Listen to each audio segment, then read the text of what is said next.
Hey everybody, before we start the show, I wanted to let you know that this episode of Tabletop Babble is brought to you by D&D Beyond. D&D Beyond is the official digital tool set of Dungeons and Dragons. You can build characters, plan campaigns, and do so much more with it. It's an amazing resource that you need to check out whether you are a player, GM, or game designer. I know I always have a tab open whenever I'm working on some awesome stuff. Go check it out at dndbeyond.com where you can pre-order The Explorer's Guide to Wildemount, which is the thing that we are talking about on this episode. I am so excited. So, dndbeyond.com, tell them DSPN sent you. This is Tabletop Babble. I'm James Introcaso.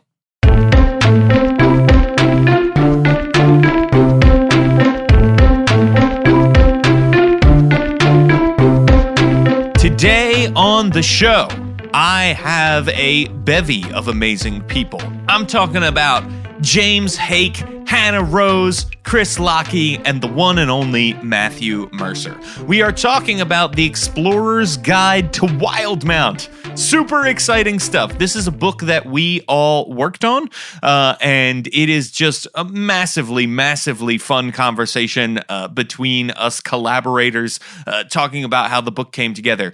We are not the only people who worked on this book, not by a long shot, including on the design side. Many people at WotC also engaged with this. I do want to give a heads up that there is a little bit more cursing in this episode than people are used to. Nothing super hardcore, but just wanted to let you know if you're listening with young or sensitive ears. And I also wanted to let you know that, unfortunately, Matt and Chris's audio is a little glitchy at times. We did our best to work it out. It is still totally listenable, but I do apologize for that as well. We're aware. We've done the best we can. Take a listen. You will not bother you after the first 30 seconds, I promise. All right, here we go. Here is my interview with the Explorer's Guide to Wildemount team. Okay, everybody, now I am here with four amazing people, some of my favorite people in the whole world. Let's quickly go around the table, introduce ourselves, let people know who you are and what you did on this Wildemount book that we are talking about today. And why don't we start with you, Matt? For people who don't know, who are you? Hi, my name is Matthew Mercer. I am the Dungeon Master for Critical Role, and the person who spawned this weird continent of Wildemount out of my imagination. So this has been kind of my baby, and super excited to have brought all these wonderful people who've contributed to the book to help bring it to reality. That is excellent. It is great to have you back on the program. And also here, Chris, this is your first time, I think, on the podcast, right? It is. It's an honor to join you, James. Thanks for having me. People of the internet, my name is Chris Lockey. I'm a content producer here at Critical Role, Dungeons & Dragons geek of many years, and really, really thoroughly excited, proud, elated to have been tapped on the shoulder by Mr. Mercer to join this team, this incredible team of collaborators. Excellent. It's great to have you here, Chris. And it's also great to have you here, Hannah. Do you want to let people know who you are and what you do in the world of tabletop role-playing games? I am Hannah Rose. I do writing and editing on Dungeons & Dragons books for Wizards of the Coast, Kobold Press, and other places. In addition to Explorer's Guide to Wildemount, I worked on Descent into Avernus, and I'm one of the Dungeon Masters Guild adepts that publish, along with James and James, who publish content on the Dungeon Masters Guild to support the official releases. And I co-host a stream called D&D Community, where we have a monthly tea party and talk about things going on with all of our friends and fine folks in the community. Well, thank you for being here. You had the privilege of editing our words twice. And it was a privilege. And of course, also with us, the other great James in RPGs, one of the other great James, I should say, in RPGs. Why don't you introduce yourself, Mr. Hake? Let people know who you are and what you do. Hey, I'm James Hake. I am the lead writer for D&D Beyond, a member of the Dungeon Masters Guild Adepts, and I'm one of the co-authors here on Explorer's Guide to Wildemount. Well, of course, what we're talking about is the Explorer's Guide to Wildemount today, which is the next official Dungeons and Dragons book we're seeing that is a collaboration with Critical Role. It is the campaign setting of season 2, a bigger look at the world of Exandria, specifically the Wildemount continent. Matt, can you tell us, like, where did the idea for the continent of Wildemount come from? Obviously, it's something that has been mentioned before season 2 of Critical Role started, but like, where did the idea for the war and the conflict and all of that come from? Let me see if I can condense this into a non TED talk. Wildemount began just whispers of development in the background of the Briarwoods in our first campaign, in which case they came from somewhere as being from outside of Taldore, and so Wildemount was the destination of their or the initial location of their origins. And so I developed it loosely based around where they had been, why they left, and that was kind of the seed of Wildemount. When I began to think of the second campaign, I was like, I kind of want to explore what that might look like. As we were ramping up towards the end of campaign 1, I began to develop, what that continent would look like, sketching out little maps, trying to flesh out the Dwendalian Empire, thinking about what other societies would coexist alongside it, both in a positive way or a way of conflict. And for me, I'd already spoken about and discussed the founding history of Exandria and like this place called Jorhas, this realm that was largely known to be kind of the center of the betrayer gods during the giant climactic conflict between the gods that raised most of the surface of the world and kind of reset a lot of society. And it was this like dark, broken wasteland with like deep scars from those battles. And I was like, man, that'd be a fun place to explore and like have a society there. And of course, everyone expects it to be, filled with beasts and evil people. And I'm like, but what if it's not? And it shouldn't be. I really wanted to lean into the idea of perspectives and how in classic fantasy there's the good guys and the bad guys. Wildemount to me was a deep genre exploration of where morality is based on the survivors and who writes the history. And it's all about how you lived, how you grew up, and what your perspective is on the world around you. And so for me, writing all these different aspects of the continent meant diving deep into that society and fleshing it out from their perspective and keeping them separate and unique so that you could essentially see and identify with some aspects of every society there, no matter which side of the war or outside of it you decide to kind of invest yourself or tell a story. And so that was kind of the overall theme I wanted to explore with the Wildemount and elements of the current campaign. And as we developed this book, it to me really kind of stood out as one of the cool central themes to either incorporate as a backdrop to somebody's home game if they wanted to play in Wildemount, or make it a core element and tenet to the story they want to tell, or remove it entirely and just use the continent, outside of the conflict. There was just a lot to mine from there, but that's kind of where a lot of it started and began to kind of build. Yeah, there's a lot of great information surrounding the war, and I've never seen a war done quite like this in a D&D book. There are settings certainly that deal with conflict. Eberron, it's the aftermath and that kind of thing. And often, Dragonlance, there's a war going on, but there's like a very clear evil side to that conflict and a very clear good side. To see a conflict that feels, especially this day and age, far more complicated and layered without a clear, there's jerks on both sides, there's good people on both sides, and then there's people just trying to survive, on both sides. That was a great thing to see and to delve into with Wildemount, because instead of saying like, oh, here are the evil people and they're bad, and so, they're summoning demons and doing this and they don't care what's in their way. It was like, oh no, everybody kind of gives a crap about what's happening here and has a home here. And that made it fun to write for because it felt more grounded in reality. And then you could layer on all of the fantasy stuff and make it super fantastic reality, which was great. Chris, what was one of your favorite parts about writing in Wildemount?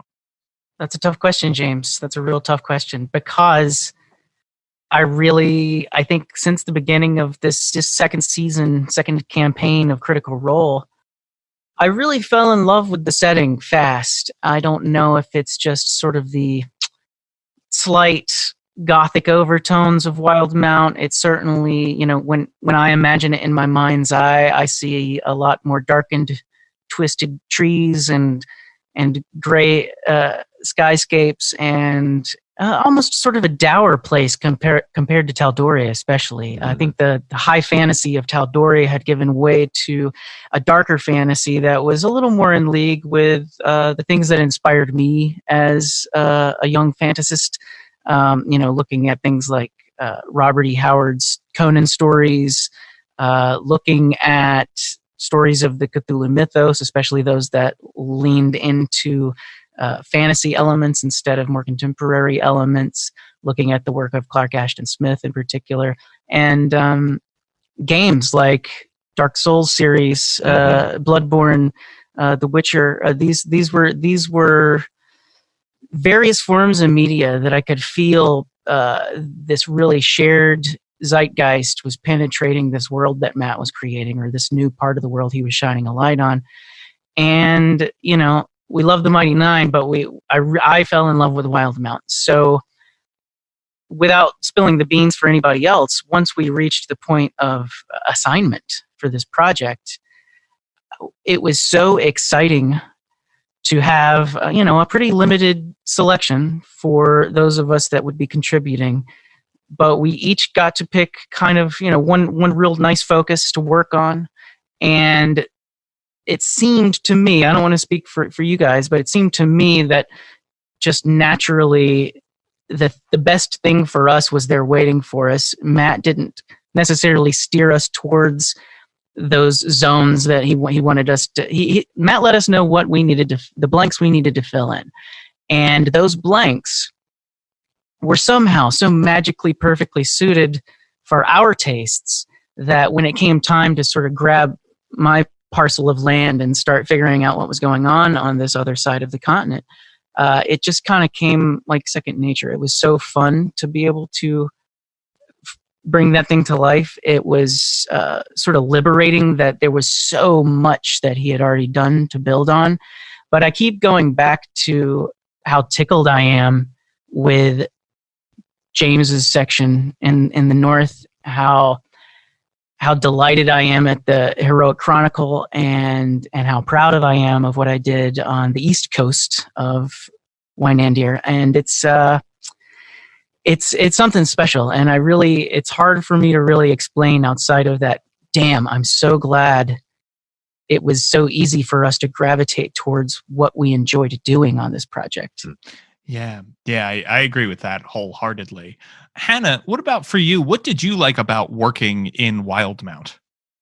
Oh gosh, I love world building and lore so much, and like Chris said, beyond just loving the Mighty Nine, it's so easy to fall in love with the continent as a setting that is a place that is complex and dark and has a long storied history, but is also full of people just living their lives and trying to find things that make them happy and protect their friends and family.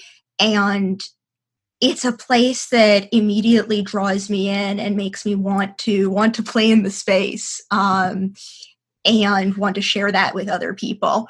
And I was thinking while Chris was talking about how each of you gravitated towards a particular section that ended up being very well suited for you, that one thing I can see as an editor, looking into this writing process, is that I think all four of you, though you delved into things that, like Chris said, were second nature and, poured out beautifully, this was in some ways a challenge, I would say, in that it offered all of you an opportunity to grow and do things that you hadn't done before and get to just, chomp into something big and meaty that was part of a wonderful world, but that you also got to expand upon and build in, and bring yourself, pour your own heart and soul into. Yeah, I think that's definitely true. And it helps when, you have a person who is there watching over all of your stuff and looking at everything who you trust, which is a huge thing. This is not the first time we've worked together, Hannah, and so it is always great to know you're on a project. It's a way to breathe easier. Oh, it's the reason I was able to sleep. Right? Well, that means a lot to me. Helping my friends sleep at night, my friends who work too hard sleep at night. That's all I can ask for. No, it's tremendous, tremendous. Thank you for everything. And how about you, Joey? You got to work on some cool stuff here in this book. We've talked about before the Heroic Chronicle and everything. What inspired you to bring that to Wildemount, and what do you love about Wildemount? Yeah, so for those who are just tuning in, right, the Heroic Chronicle is something I've talked a little bit with Todd Kenrick over on D&D Beyond, but it's essentially a way of deepening the backstory creation for D&D players, giving them a way to really ground their character in the setting of Wildemount without having to encyclopedically read the entire book and, run the risks that reading the entire book will bring, like, suddenly accidentally spoiling a secret that your DM wants to keep under wraps.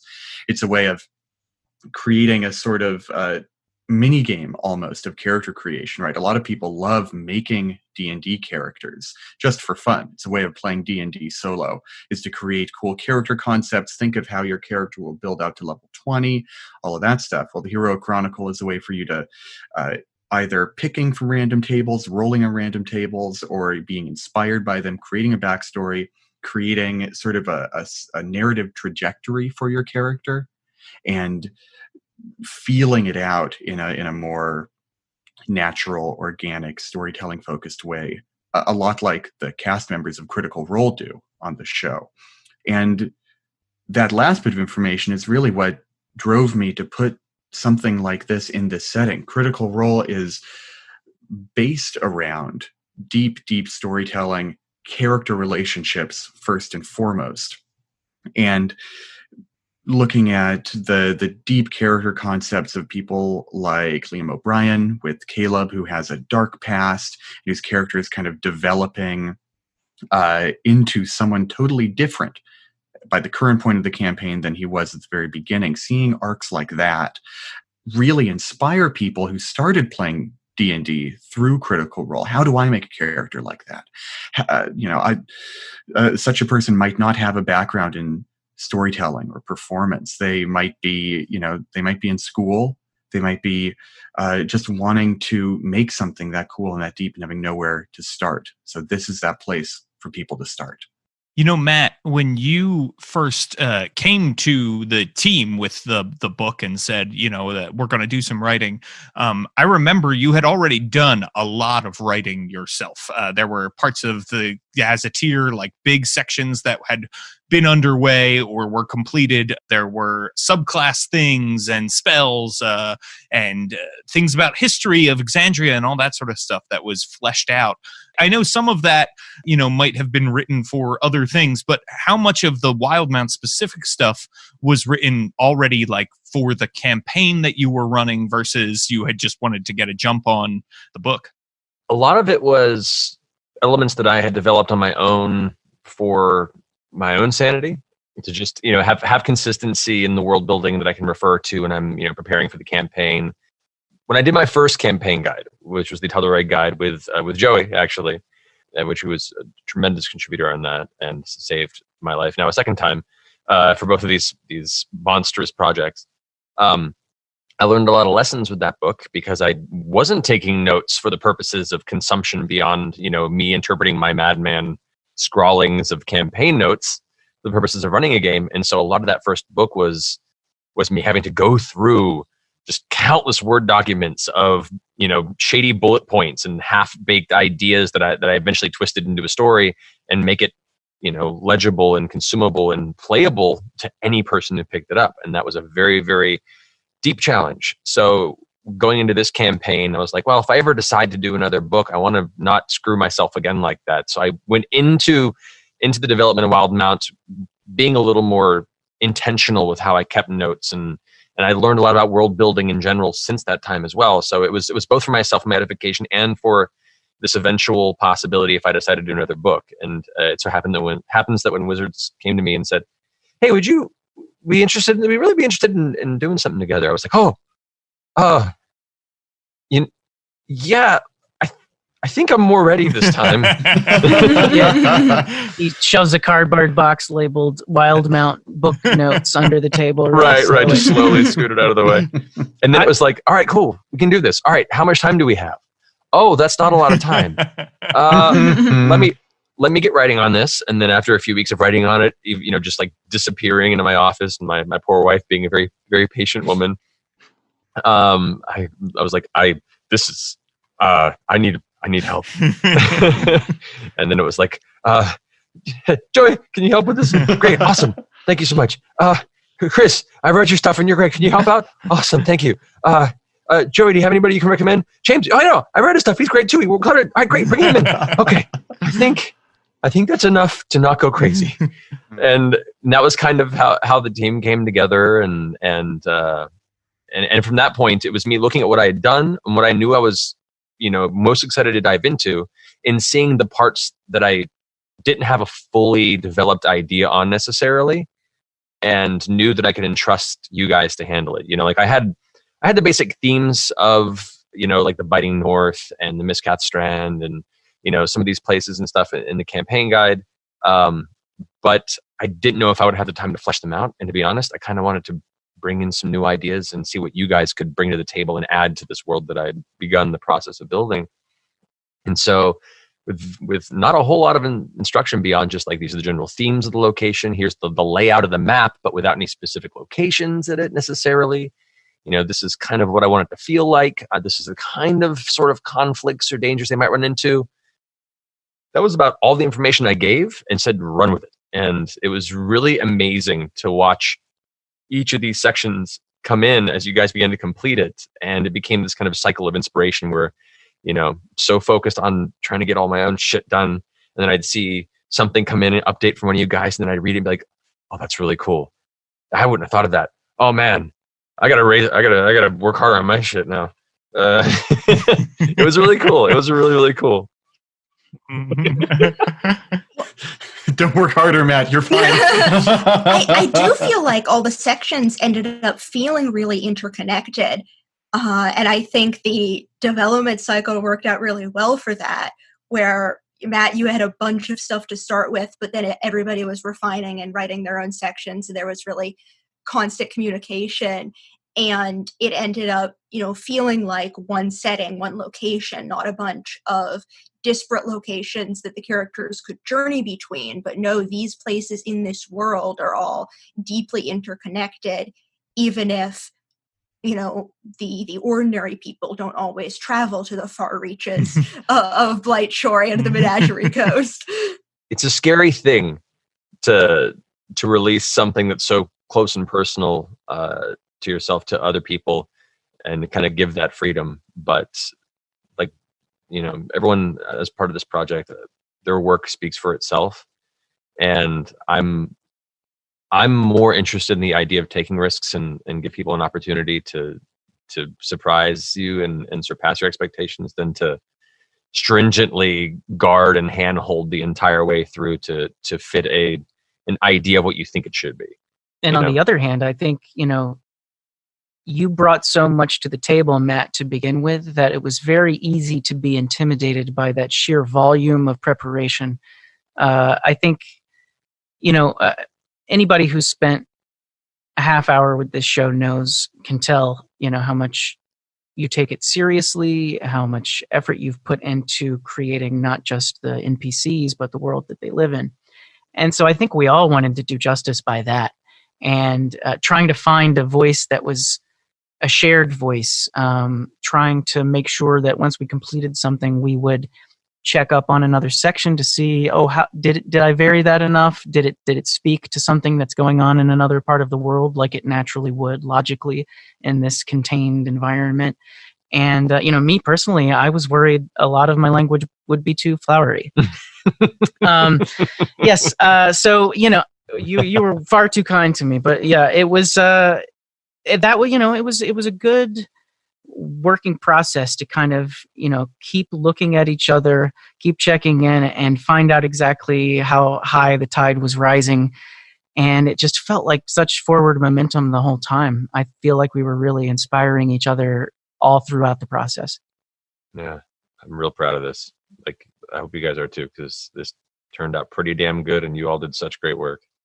Yeah, hugely so. And the freedom being given an area with broad strokes, but then also, in weekly meetings saying like, hey, I started a spells document. If you all have any crazy spell ideas, for Dunamancy, put them in there, and then putting them in, and then getting the feedback of like, hey, these are great. These are insane. I have no idea what people are going to think of these, all that kind of stuff. But it was, it was great because it all sharpened our own design work too, in a great way.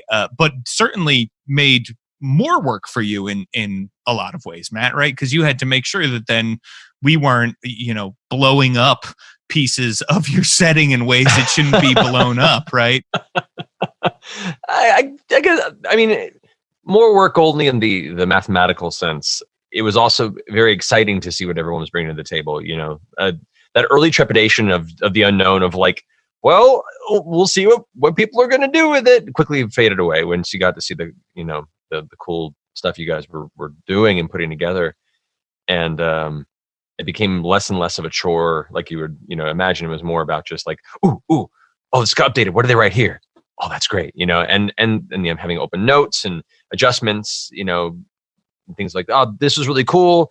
It kind of contradicts this other element here, but we can tweak that real easy. It was super minor whenever there was any adjustments. And like I said, it felt like we were all on the same page. There were even times we would use similar statements or similar ideas to define something completely different, which, I think some collaborators may sort of look on that with disdain, but it kind of clued me in that we were on the right track. Yeah.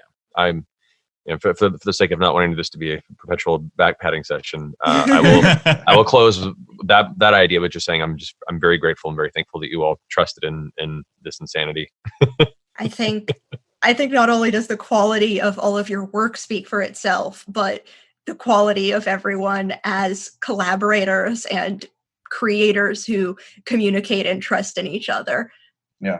The fact that we can backpat so endlessly, the fact that we can do that. Backpatting is yourself. Really, we're just all like congratulating. I mean, we are, but also the fact that we can do that, it isn't that we're all a bunch of yes men here, but that we were really able to evaluate each other's work critically and find the best parts of it, and everyone was able to heighten everyone else rather than sort of blithely acknowledging and sending one another on our way. And that's one of the great strengths of this book and this team. Yeah, and to that element, like for instance, when Joey first came to me with his idea for the Heroic Chronicle, and we were thinking about different features to add to would really kind of bring elements to the book that we wish we'd seen in other setting books or other aspects of role-playing game books out there, and some things that we'd seen that we really liked, that we'd like to do our own spin on it. Mm-hmm. And when Joey had first pitched me the idea for it, I was like, that is awesome. That is an undertaking. And we weren't sure if it would work necessarily. I think the original idea was to even have it like a background construction tool. Mm-hmm. And then as it developed, it became more and more apparent that just a general like backstory and kind of ingraining character into the meat of Wildemount was not just the best way to go about it, but it just turned into a really, really easy to utilize and just a great addition to any sort of game mechanic. Like I'd be hard pressed to ever make a setting that doesn't incorporate something like this. It really is awesome, Joey. I have to say, like, I bet a lot of the laypersons who are keeping up to date with the news on the announcement and what's in the book and what's being offered, it's probably easy to reduce that part to an expanded background creation tool. But there are elements, when we speak of the tables and whatnot, there are elements in that section that I think they'll be of perpetual use to players and dungeon masters alike, not just in character creation, but during role play, during story improvisation. during all aspects of the game at the table, it really stuck out as something new. I don't know if I'd want a campaign book, an actual campaign setting book without something like this moving forward. Y'all are far too kind. I think. Well, you knocked it out of the park. Yeah. I think one thing that's also really nice about it is the level of detail it was able to bring to a campaign setting in a really personal way. Matt, I have a feeling you have more incredibly detailed notes than we ever could have fit in a 300-page book. But the Heroic Chronicle, some of the tables in there really get down to the day-to-day life of people and offer little quirky details and things about the cuisine of different areas that we wouldn't be able to have paragraphs upon paragraphs of, but we can fit in a table. Yeah, totally. And to expand upon this too, like the collaboration doesn't end with just the people on this, conversation of the podcast.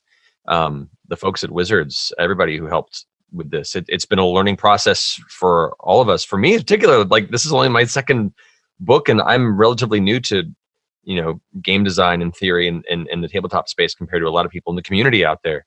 And so I've had to very rapidly learn a lot of lessons, and they've been absolutely fantastic. Working with Perkins has been incredible always. Dan Dillon over there has been tremendously helpful. Jeremy Crawford is such a wonderful, if extremely intimidating human being.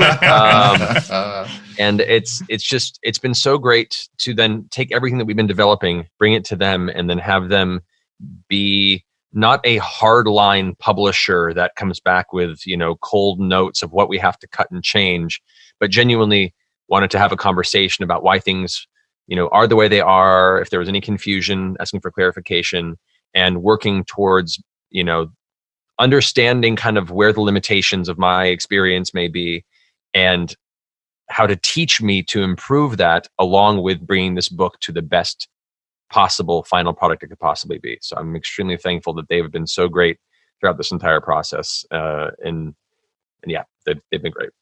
Shout out to Wes Schneider and Scott F. Gray for having incredibly long email chains with me, both very early on in the process and towards the end of the process, to make sure that things in the book were clearly presented and consistent. Yeah.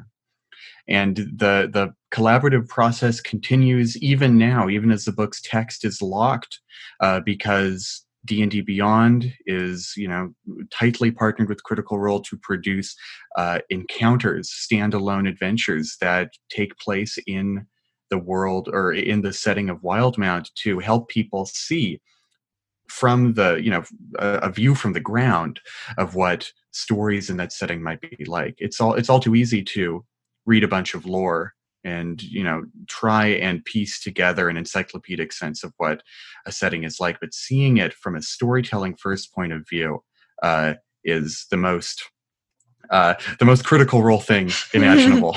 So the two folks who are helping me out with that, Mackenzie de Armas and Latia Jacques, two incredible game designers, blow my mind.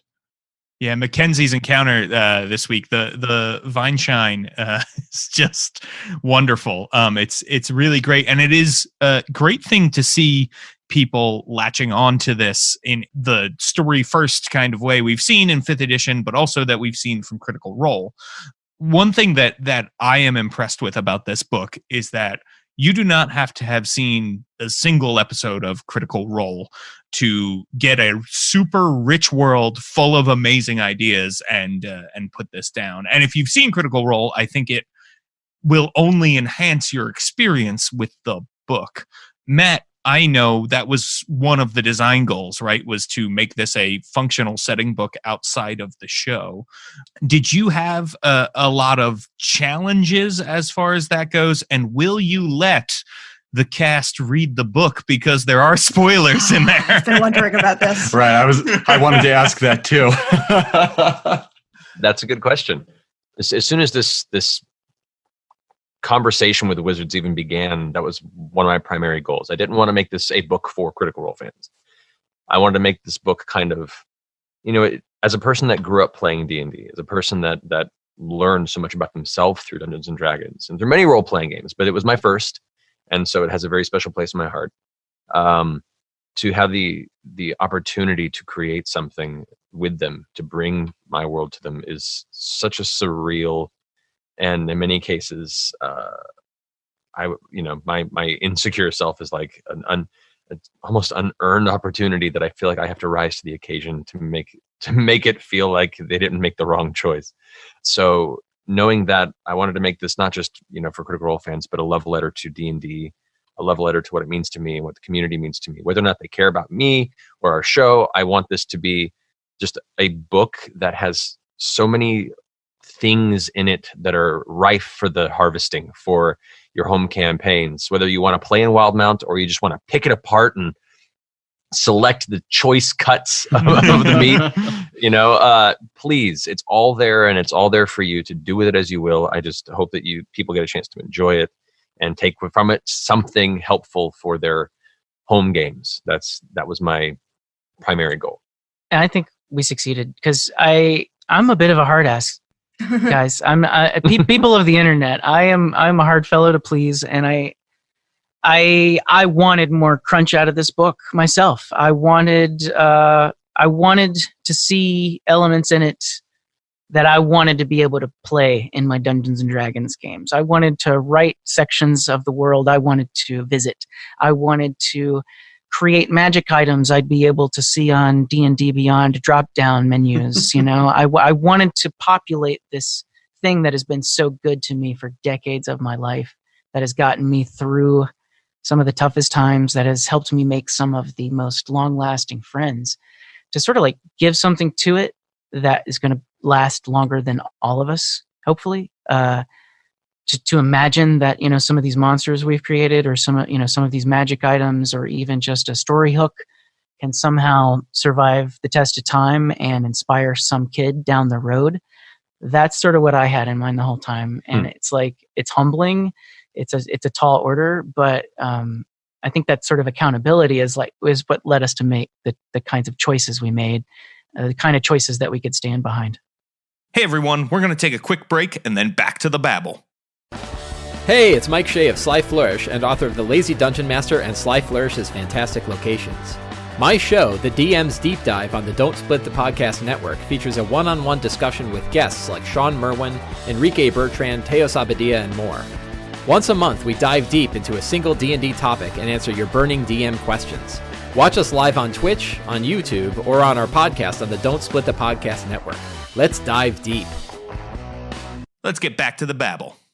Mr. Lockey, you, I would say, are known in the game design community for your terrifying adventures and creatures and scary undead things. That is one of the reasons you slid so perfectly into some of the areas of the book that you worked on. Did you enjoy bringing that sort of that mentality and that touch of weird horror, I guess I would say, to Wildemount? Hell yes. I wish everybody in this life could feel the kind of pride I feel having this group of collaborators and friends and people I respect and look up to be able to identify me by my passions like that. It ain't easy. It definitely isn't. But with the right amount of work, with the right amount of guidance and leadership from a publisher and like Wolfgang Bauer over at Kobold Press, who has sort of shepherded me for a few years into the position I am now to be able to create stuff because of the opportunities that they gave me over there. Yeah, every time you go out and create something new for this game, the question I ask myself is, so what? What does this new spell add? What does this new monster add? Is it just a different coat of paint? Is it just a variation on a theme? Is it doing anything new? Is it breaking any new ground? And I think that's kind of being able to explore one of Matt's unexplored places, being able to populate it with beasties that I thought would be there, or people and motivations that felt logical. It was fun. It was exhilarating. It was comfortable. And there's also a really cool thing, and knowing that, really there aren't many hints in the Tal'Dorei campaign guide about the rest of the world. There's a little bit at the end of the book that kind of waxes poetic about some of the other sections. But ever since I read that one, I was always curious about this so-called undead scourge that was rising up in eastern Wildemount. And lo and behold, sometime later, I actually got to help define it. So it's been awesome. I'm really excited for people to see what we did. Joey, speaking of the Tal'Dorei guide, you worked on Tal'Dorei with Matt, and now you've gotten to work on Wildemount as well. Other than, obviously having more handsome coworkers on the team here, how is the process different? Well, it's got to start with the fact that working with someone who is as good as leading collaborators as Matt is always a joy. That's something that stayed the same. But moving from that, first we got to start with the fact that Wildemount is a radically different tone. It's a completely different setting. Wildemount has this very big and often colorful, high fantasy, pastiche sort of feel to it. And moving just a little bit east across the ocean to Wildemount, you find yourself, in my mind's eye, looking at this setting, I feel as though the saturation slider on the world has just been dragged down a little bit. Where everything was very clear, morality was very clear in Tal'Dorei. There were these monsters, there were these heroes. Go forth in D&D. Here in Wildemount, you do have to really be a lot more considerate about what's going on here. The politics in Wildemount are a particularly strong element of consideration. And I think that's one of the highlights of it as a setting. It's one of its strongest elements because, Hannah, you have something you want to say? I was going to say specifically that the politics shape the world, but not in the sense that in order to play in the Wildemount setting and have things be interesting, your campaign needs the characters to be, courtiers, right? This is some games that are all about politics are really kind of set in the political realm, and it doesn't have to be that way to have the politics affect the ground level of the world. Yeah, you're not beholden to the politics, but it creates a logical skeleton for all of the delicious adventure that fills it out. An undead skeleton, yeah. In some cases. And I feel like it reflects the real world so much more too. Yes. I think a lot of the reason why this campaign is singing to the current audience as loudly and as clearly as it is because the world is a tough place, especially right now. Mm-hmm.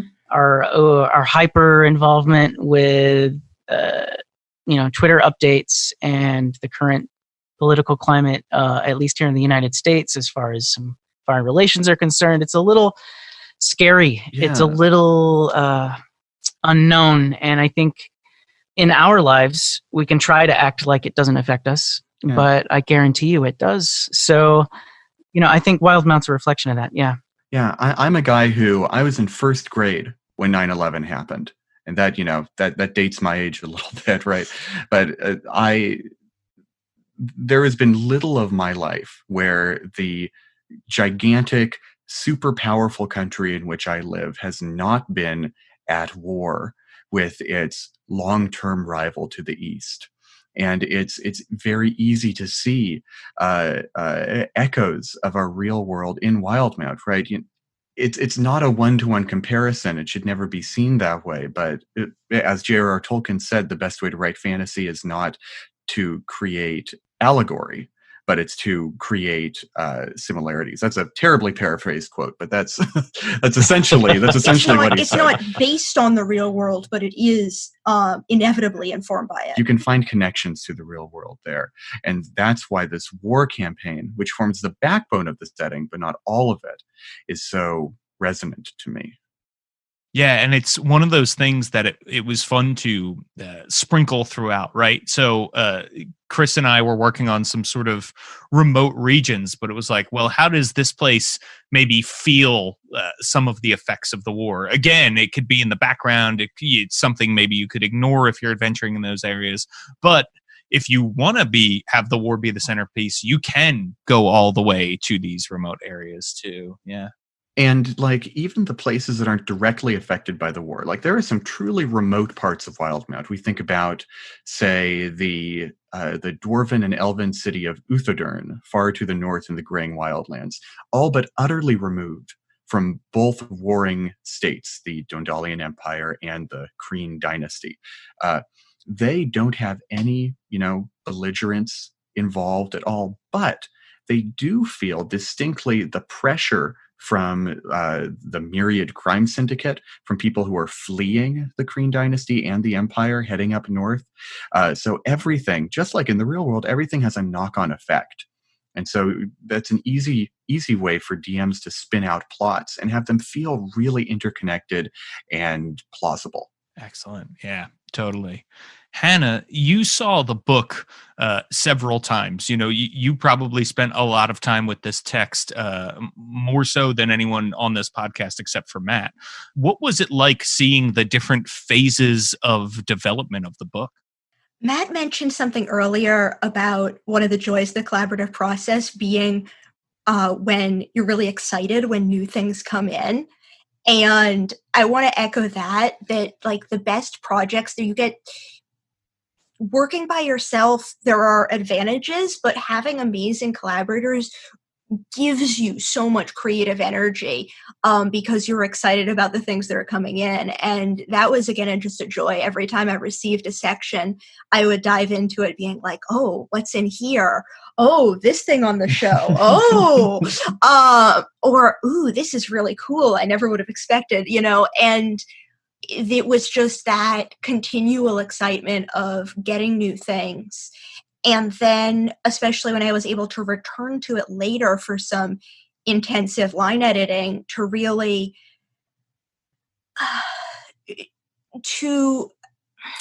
I don't know how to kind of say this strongly enough, but like to say, okay, we have this amazing stuff. Now, how can I make this the best that it can be? And I think even as an editor, it's rare to have that chance. I mean, that's what every editor dreams of, I think, is to have that chance to take something that's really, really good and help it achieve the pinnacle of its potential. And likewise, it's very comforting knowing that you have somebody there that's going to be doing that, that has your back, that's going to let you know when the decisions are a little over the line, or let you know when you could try a little bit harder. And I feel like, Hannah did that for us, and we held each other accountable as well. Oh yeah. I mean, when I've lost myself for weeks at a time in various sections and fleshing out elements of the world, and there's often chances that some of those sentences that come out in the wee hours just don't make sense. Or they seemed great in my head, and then when they hit the paper, I don't go back and double check it because there's just such a volume of work I want to get out first before I double check. And then Hannah comes back and is like, hey, so it's good. What does any of this mean? I'm like, oh my God, I am so sorry, and thank you. When I write, I know that's one of the greatest challenges, is worrying, if it makes sense. So if I can offer writers that peace of mind as an editor and let them focus on writing, then toss a that's coin wonderful. to your editor, a friend of humanity. Straight up. Oh, and to answer a question from earlier about my players being able to read it, they will be able to read most of it. I distinctly, intentionally wrote this guide to not include some of the key narrative elements that will tie into the latter half of this campaign. So there won't really be story spoilers for the players or for people who get the book before watching it. Like I wanted it to be a thing where, because it diverges from the Critical Role, storyline at episode 50, I didn't want it to be a book that is wholly affected by the Mighty Nine. I want it to be something separate from them. I don't even think there's a mention of them in the book, technically. There's one allusion, I think. Illusion, as if there's some illusions and things, but I wanted it to be something that was very removed from the story. They weren't quite involved or capable of affecting the world around them enough at that point where they would have made a mark in the campaign guide yet. And I wanted to make sure that when the book came out, it was divergent from what we were doing in the story for those reasons. So the players will be able to read most of it.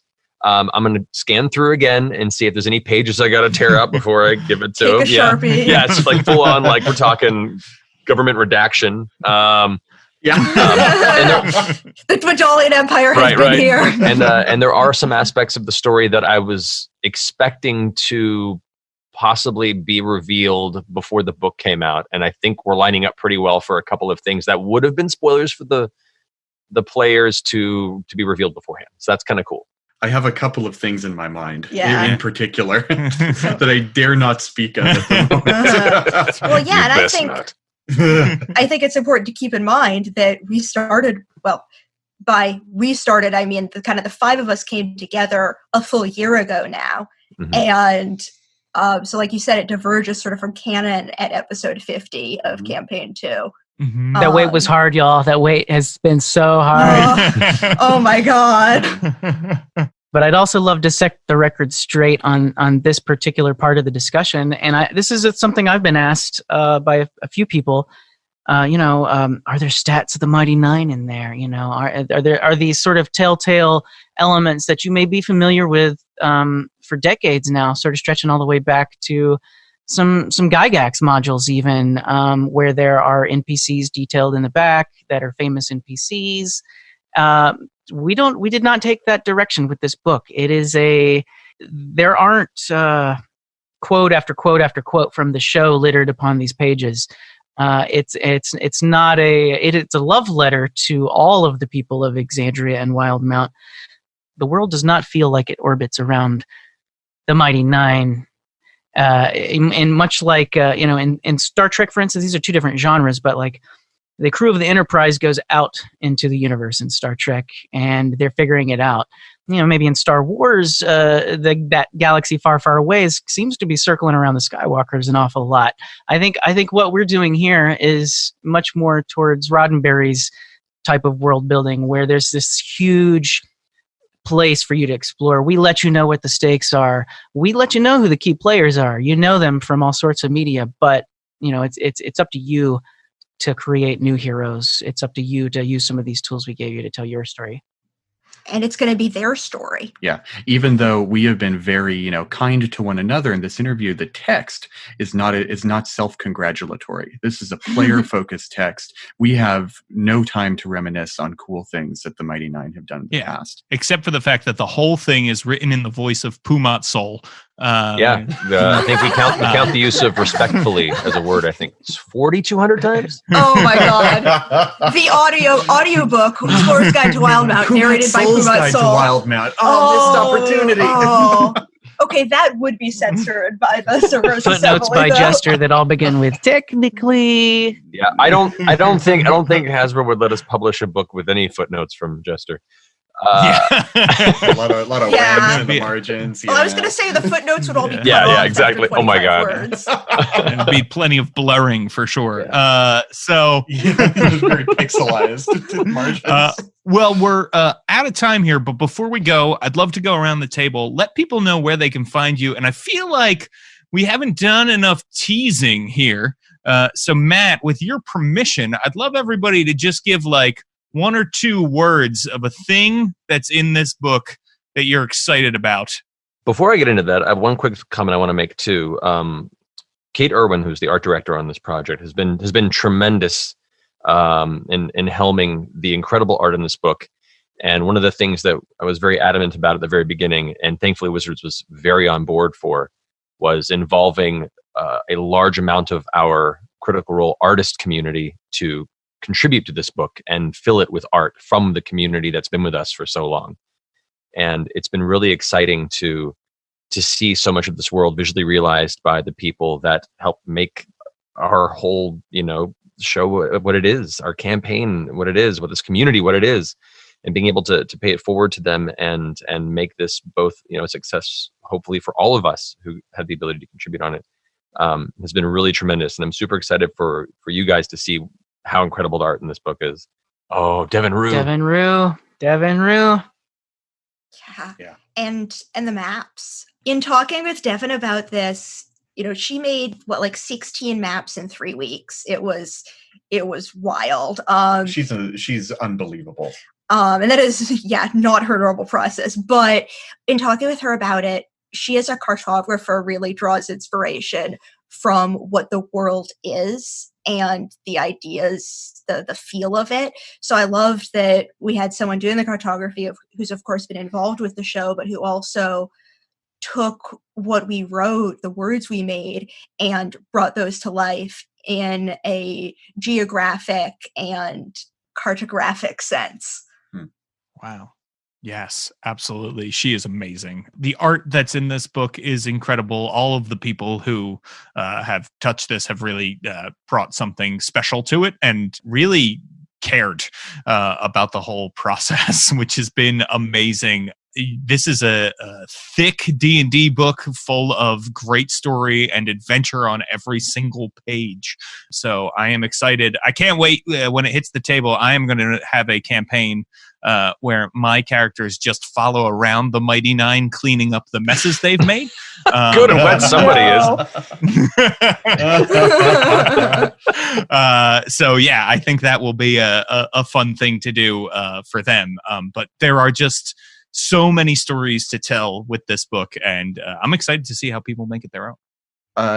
We're all talking about things that we're very, very excited for in this book. Little teases. Every settlement, every town and city in this book talks a little bit about its demographics, about its leadership, stuff like that. So we'll see things that towns have a population of, this city has a bunch of humans and 30% elves and 10% tieflings and such like that. You will be very excited for the settlement that is 100% Yeti. Mm-hmm. Are you Yeti?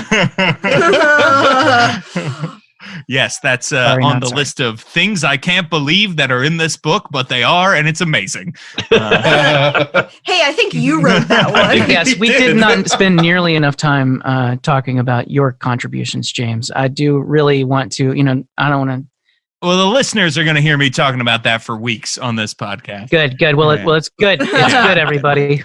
I think my tidbit that I immediately thought of after Joey mentioned this settlement that's 100% Yeti is also a James Intricasso special, which is the adventure hook titled "That Beef is Poison," which just makes me giggle. Like James said, I spent a lot of time with the text. That one made me giggle every time I saw it.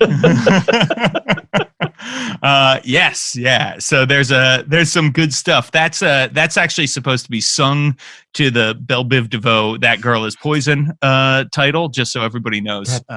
Poison. Exactly. Yeah. There are some monsters in this book too. That's one of my favorite things. There are some things in this book that are just weird and out there, some of which we have seen on episodes of Critical Role, some of which we have not. And there's also an adventure that Mr. Locke wrote that takes place in the wildest of locations. The wildest of mountains. Yeah. The adventure part was fun. Literally. Yeah, and that was a situation where we knew, just to gloss over it real quick, we knew we had the opportunity to put 4 starting adventures in there. So as a team, we started coming up with some plot hooks. I think everybody but me sort of had their own hook, and I just wasn't finding mine. Matt brought one really awesome hook to the table, and as soon as I heard it, it's like you explained this one part of it, and I was like, oh, I got it. And it almost felt like, I'm not trying to like pat myself on the back, but I can only imagine what Spielberg and Lucas felt back when they cracked the code on Indiana Jones. It's like, somebody understands my genius. Oh my gosh. Can you please isolate that audio clip for There saying you go. That's that? my new ringtone. That's great. Oh man, it's so hard to pick one. There's a few. You're allowed to spoil whatever you want. I think that's the Okay. contract. Okay, I'll pick a handful here. I mean, subclasses in Dunamancy in general, I'm just super excited about. It's a concept that came to me on my honeymoon, actually. While I was out there and actually had time to just relax and think and let my kind of physics brain wander into my fantasy brain. So I'm super excited for people to check that out, to bring a little bit of a different flavor to some magic aspects and some of the subclasses. Really, really proud of there. That Echo Knight is cool. Oh, I'm pretty happy about that. Fighter needs some more love for subclasses. If I can interrupt you for half a second, this is like something that anyone who wants to write D&D should like immediately write down in their notebook, is that like your physics brain wandering into your fantasy brain is the way to write good fantasy. Not, just injecting physics into it, but reading and thinking about literally anything else that isn't fantasy. That's one of the secret sauces of this Wildemount book, is that we've been thinking about physics, geopolitics, Dark Souls. Dark Souls is fantasy. Dark Souls is fantasy, but different genres. Right. But like anything out there, think about, I don't know. Think about economics. What's an economic-based D&D campaign like? Yeah. Anyway, keep going. Other things I'm really excited about. I mean, creatures, there's plenty of fun ones in there. I'm excited for you guys to check out. As far as magical items go, we got some fun new magical items. Not to mention the Vestiges of Divergence, which the Tal'Dorei guide went over, all the ones that like Vox Machina had collected in the first campaign, as well as a handful of additional ones. These are all new vestiges in this book. A number of which are, kind of, I'd say, neutral artifacts, and there's a whole subsect of them that kind of fall on the darker side of the spectrum as far as their history and utility. So excited to bring that flavor to that realm. And the last thing I'll go ahead and spoil here a little bit is, speaking of adventures, of all the adventures we took, there's the one that I got to dive into myself, it is purely based on the idea of what would it look like to have a D&D fantasy version of a shitty Bond villain lair. And that was like the whole inspiration for the adventure. And I think I'm pretty proud how it turned out. I'm excited for people to play that adventure and try it out. Matt actually dropped a little bit more of a hint about that one in his interview with Todd Kenrick over on D&D Beyond, which, if you know the plot of the story, this man is a wordsmith.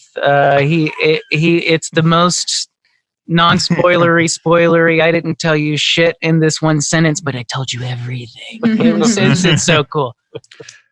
Guys, so D&D Beyond is a service. D&D Beyond, where did Sam come from? I'm not gonna lie. I can't tell a lie. It was phenomenally helpful when you needed to reference the entire catalog of everything going on. Use it all the time. So shout out to the team over there. Anyway, ad segment over. Yeah, hey, listen, they also sponsor this podcast, so I'm cool with it. We'll continue. They pay my paycheck, so there you go. Feel free to keep talking. And I'll be very careful to not spoil. I don't want to spoil anything, but but I did get to explore a little bit more of the east coast of Wildemount. I got to. I think it's not spoiling anything to say that in that section, we also wanted to provide a lot of space for you, the dungeon master at home, to bring your own je ne sais quoi to that particular region. And so there are some tools in there to help you build your own encounters, your own locations, your own legends of what came, what's going on, why is it like it is. It's calamitous, in a word. Yeah, I'll jump on that tease a little bit and say, while the wastes of Jorahas were the final scarred battlegrounds of the betrayer gods and the prime deities showing down, the Mistcath Strand was where those betrayer gods may have been, figuring out their experimentation and darker plots before that climactic battle. And it's an area rife with a lot of dark tones and dangerous exploration. Speaking of the gods, that's a section I'm really excited for people to dig into. I really love that section because players, with the exception of gods who are central to the plot, players don't get a lot of information about, I guess, detailed accounts of who the gods are as people and what their history is individually. And that part is just full of such cool tidbits. Mm-hmm. Yeah, and some cool lesser idols and stuff like that too that I think are going to be fun. Yes, the lesser idols. Yes, yeah. Gods and friends. Well, I think that is going to do it for this episode of Tabletop Babble. I wish we could just talk about Wildemount all week, every week. But I know people have to get going on other things. But in the meantime, where can people find you on the internet, Matt? You can find me on Twitter at Matthew Mercer, on Instagram at Matthew Mercer VO, and mostly every Thursday night at 7 p.m. Pacific on Critical Role's Twitch at twitch.tv/Critical Role. Excellent. And what about you, Mr. Lockey? Where can people find you? I'm Chris Lockey. You can find me on Twitter and Instagram at Chris Lockey. That's Lockey. And yeah, I spend a lot of time over here at the Critical Role studio myself. If you follow those accounts, you'll probably see some photographs I've been taking, probably read a few words I've been slinging, and keep your eyes peeled over at some fun stuff from Kobold Press as well. That'll might not be in the same world as what we're doing with Wildemount, but some tools you can port over and play with for sure. Because we all kind of try to let our work inspire the additional work. So it's hard to keep Wildemount out of everything else I'm doing, is what I'm really trying to say. Absolutely. Yeah. Kobold Press is great. Wolfgang Bauer, he's like our Lorne Michaels. He's shepherding us all to greatness and everything. That is a brilliant analogy. Mentor, that Wolfgang. Shout out to Wolfgang. Hannah, where can people find you? You can find me on Twitter and Instagram at Wild Rosemage. And as I mentioned in my intro, I co-host a monthly tea time talk show called D&D Community on the D&D Twitch channel. So I hope we'll get a chance to hold this book and try not to cry directly on it when it comes out. Absolutely. And James, where can people find you? You can find me on D&D Beyond, writing a whole host of articles, from encounters to DM tips to player tips to, I hope in the future, some articles about how to integrate current D&D adventure hardcovers into the Wildemount setting. And you can find me on Twitter at James J. Hake. And also, while I'm here, I also want to encourage all of you to follow the two other Wildemount proteges who are helping shape the story and the shadows of Wildemount right now on D&D Beyond. Mackenzie DeArmas, who you can find on Twitter at Mackenzie Lane DA, and Latia Jaquiz, you can find at The Lady Tiefling. Excellent people. Truly deserving of inclusion in the world of Wildemount. Yes, great designers and creators. Just like all of you, thank you so much for joining me today on Tabletop Babble. Thank you, James. Thank you. Whew, what a great episode that was. Tabletop Babble is a show that many people get for free. And if you've been listening to the over 150 episodes of this podcast and have decided it's worth at least $1 a month, head on over to patreon.com/Intracasso. That's patreon.com/Intracasso, where you can help support the show and you'll get some cool extras. But really, the reward is this show itself gets to continue to be made. So go check it out at patreon.com/Intracasso.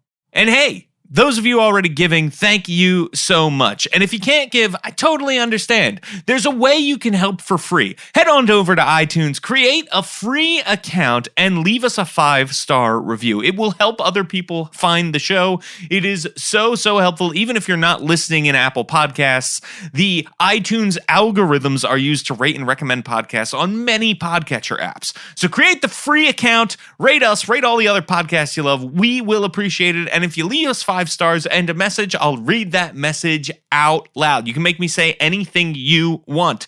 Like Tim Under the Capes left a review entitled Fantastic TTRPG Show. It reads, James is an incredible host and wealth of knowledge in the D&D community. He brings a ton of energy and enthusiasm to every episode of the show and speaks to some amazing guests. Anyone interested in role-playing games will get a ton of entertainment and information from these discussions. Well, thank you, Tim Under the Capes. I really appreciate it.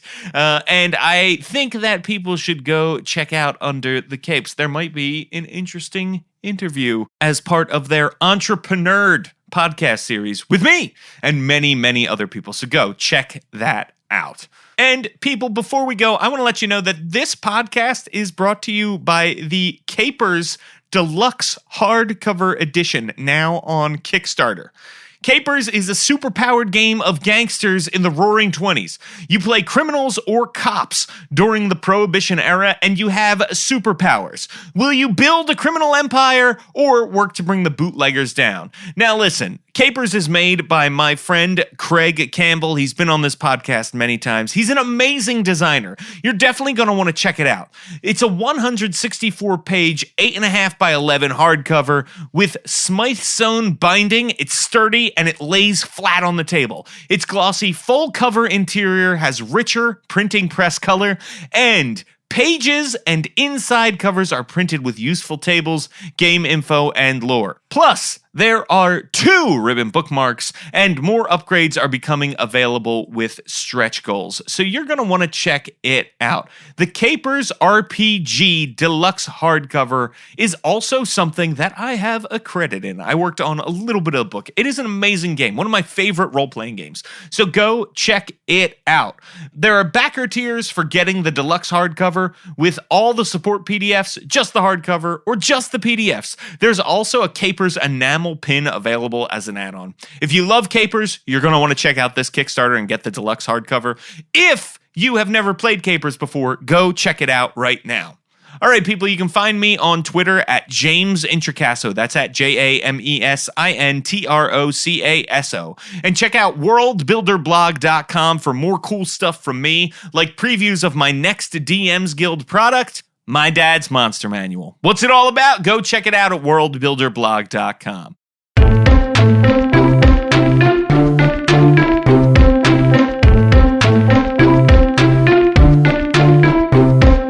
Tabletop Babble is a show on the Don't Split the Podcast Network. Thanks to Rudy Basso for founding it with me. Our theme music, which you're listening to right now, was provided by BattleBards. Don't forget, RPGs are like sex.